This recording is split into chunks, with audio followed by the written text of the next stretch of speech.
Welcome back to the Live Sound 101 video series. I'm Big Nate 84. I make YouTube videos, and this video series happens to be about live sound and professional audio. And, I've gotten some great feedback from some of the live students out there and professionals that are out on the road, traveling, touring, live sound techs.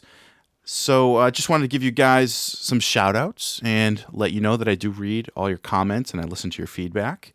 And before I get to reading some of your comments and answering your questions in this video and talking about the Live Sound 101 community, I do have a few announcements. So the first thing I wanted to share with you guys is the AV Shop Talk podcast. Now, since summer of 2013, I've been brainstorming and strategizing with my colleague Jason Griffin from Integrators Academy, and we've been, getting together with Google Hangouts and stuff and trying to plan out, if we were to get together and do a podcast, what would that be like?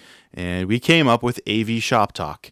And basically, it's a place where we can talk about emerging technologies and new trends in the industry, and record it and interview subject matter experts from different corners of the pro AV industry and put it into a nice, neat podcast available for free from the iTunes store or from the website, avshoptalk.com. In other news, the next announcement is LiveSound 101. I went out and bought the domain, livesound101.com. So if you go there, you can bookmark that. It might be easier to follow along with these videos that way. And right now it's just an embedded playlist, but eventually I'll be getting to adding more resources there, and it's a work in progress. So, and the last thing, community, before we get to reading your comments.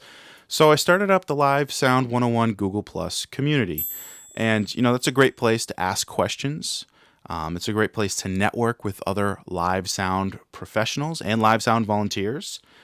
So feel free to introduce yourself. There's a category called Introduce Yourself where you can, flip through and see other people in the community and kind of tell your story, where you're coming from. And 100 plus members and counting right now. So it's an active community there. And I'm going to be posting these Live Sound 101 video series there also in the community, so you can follow the series that way. I'll also be posting pro audio news and things related to pro AV and live sound. But feel free to share, pictures from, a mix session or a live production or an install or a video or a project. I've had people, post links to, some projects that they're working on mixing to get, feedback from other folks. So that's just kind of a nice little community. And it's nice thing about Google Plus is it's free. It's a nice forum to share all kinds of information. So, without any further ado, I will get to some of your comments. So, I've been getting some good feedback and wanted to read through some comments here. Okay, this one is from RCC Recording. OMG, yes, you finally answered what I needed to know about live sound. Awesome. Thank you, RCC Recording. Appreciate the comment. Next one's from Marco. Nice vids, Nate. Can you explain to us more about what exactly is the job of an AV technician and what is the equipment that broadcast technicians use? Camcorders, sound, lights, thanks. Okay, this is a very broad question. There are many types of AV technicians. It sounds like you're interested in broadcast. I don't work in broadcast. I know a little bit about broadcast. I've designed some broadcast systems when the time comes. I work as an AV designer. I'm wondering the best way to answer this. So I could go multiple routes with this question. I could go talking about technicians in general, or I could talk more about broadcast. But to be honest, if you ask one broadcast what type of equipment he uses, and you ask if you ask one broadcast company or one broadcast technician what kind of equipment he uses, and you ask another one, they're gonna give you different answers. They might give you some good industry baseline standards, or some go-to pieces of equipment that you might find in every broadcast house or every the studio. But that's not something I could really talk very specifically about. Moving right along, the next question is from German. Hello, German. He says, nice video. Awesome. Thank you very much. Next, we've got Chuck. Thanks for posting these, Nate. Very helpful to another guy that fell into live sound reinforcement by accident. You're very welcome, Chuck. Thanks for watching. Glad the videos helped you out. And all too often, that's how it goes. You just kind of fall into it by accident. Now, I was a little bit different. I kind of fell into it, but I kind of sought it out too. Like when I was 15, I really wanted to learn how to operate a mixer, and that was kind of something I really wanted to do. So I sought it out, and I got training and started doing it and mixing for my garage band that I played in, and the rest is history. All right. Next comment is from Kevin. Enjoy your vids. Keep up the good work. Thank you, Kevin. All right. Next comment is from Vincent. Hey, dude, I might pick up mixing front of house again as a hobby for a small band. And it was awesome to see that I actually have in my possession the Live Sound Reinforcement Handbook by Yamaha. Bought that one many, many years ago, and I can vouch for it being an awesome book. I'll be watching all your posts now. Well, thank you, Vincent. I definitely appreciate the sentiment there, and I agree with you 100%. The Sound Reinforcement Handbook by Yamaha is one of the one of the more popular go-to resources for AV technicians and live sound people, guys that really want to understand what's happening on a deeper level. That's a great resource, actually. Just happen to have a copy of it right here. So we saw this in the intro video. I went through some different training materials and stuff, but the Sound Reinforcement Handbook, definitely a good one. All right. Next comment. Ooh, who's up there? Zachary's. Okay, so, I'm sorry. Rick Zachary. So I got this one via Facebook, and he said he is a new sound guy. So he's like 58 years old. He's a new sound guy. And he asks, how do I know how many mics my Alto TS-115A speaker can handle efficiently at one time?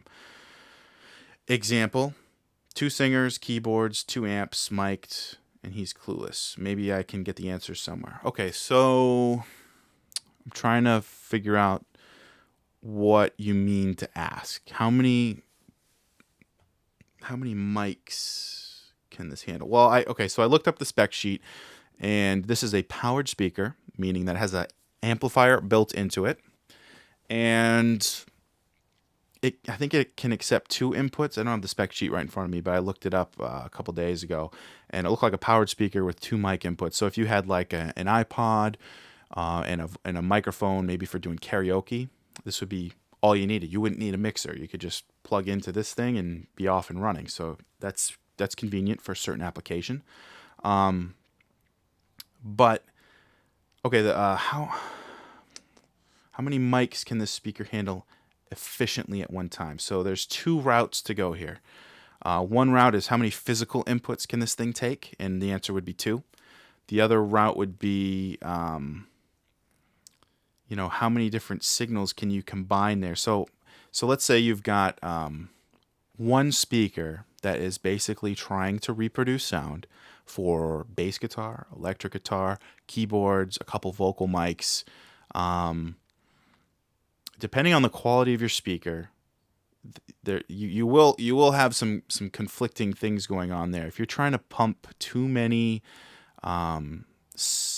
sources that are all over the frequency spectrum through one kind of cheap speaker, you lose a little bit of clarity there, right? Because the bass is pumping that speaker out really low frequencies, right? It's kind of going really low. Meanwhile, you've got the high, higher frequencies, like in female vocal or male vocal, or maybe in the keyboard you've got higher frequencies there, and they're moving at a much faster speed. So you've got this one driver that's trying to do everything all at once, and it's just basically a property of physics. The speaker can't be in multiple places at once.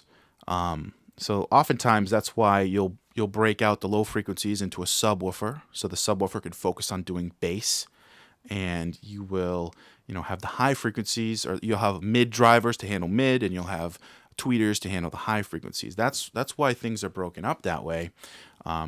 What it does is it provides a lot more clarity in your signal. Now, systems like that are a lot more expensive. So, if you're not going to upgrade to a system like that where you've got a crossover and you send the low frequencies to a sub and the high frequencies to the mid and the tweeter, if that's not an option, if you're stuck with this speaker, the best thing to do is just to get a mixer and to actually mix the signals or sum the signals together properly with a device designed to do that. And that's what a mixer is designed to do. It's designed to sum audio signals together. And even so, that doesn't solve the frequency problem. You're still going to have, if you have one driver powering your whole system and you've got, a whole bunch of different sources going through there, depending on how much money you spend on a speaker, there's going to be some muddiness, I guess you would say. I'm trying to think how I would describe it, but it's basically distortion. You're not going to hear the sounds for what they actually are. But anyway, that was kind of a long-winded answer. Hopefully that helped you there. Next question is from TG Esquire. And this is a comment on the Live Sound 101 video. Do the best you can with what you have. And he says, well, as a touring sound guy, there really is no other option but to make your peace with this philosophy. Do the best you can with what you have. The question is, how many punches can you roll with and still get it done? A rider is a wish list, nothing more. The office will greenlight bookings without considering what they've agreed to and expect you to make it work. Artists don't really care what reality is. They want it perfect, like that one time at that one place. And the opener ran over set by 10 minutes, so changeover now must happen in 20 minutes. Learning to work with what you have is perhaps the only consistency of the touring sound ritual. Okay, so you've heard it from the horse's mouth. This guy is a touring sound guy, and he's telling you the most consistent thing about your job will be learning to work with what you have. And just to add to that, learning to develop critical thinking skills and to think on your feet and to think quick to solve problems. That's probably the other consistent thing. And that only comes with experience. You're only going to learn how to think on your feet and solve problems by getting out there, getting in the trenches, getting dirty, and trying things and doing things and making it work. So I'm definitely glad to hear from you, TG Esquire. Glad you're chiming in here. Your input is very valuable. And it'd be great to have your input on the Google Plus community. So, the more touring live sound guys we can get giving their input, I think that's a good thing because we can hear more perspectives than just mine. Because believe it or not, I don't know all the answers, and I run into problems that I'm trying to figure out too. So it's not like you get to a certain point and you're just the live sound guru that knows it all. I guarantee you, no matter how long you spend working in pro audio or live sound, there's going to be something that comes up that makes you scratch your head, and you're like, well, I've never seen that before.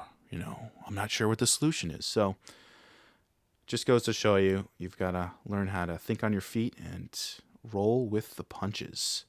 So definitely great to hear from you. So anyway, those are your comments and questions answered. Please keep them coming if you've got some more. My name is Big Nate 84, and please stay tuned for the next Live Sound 101 video.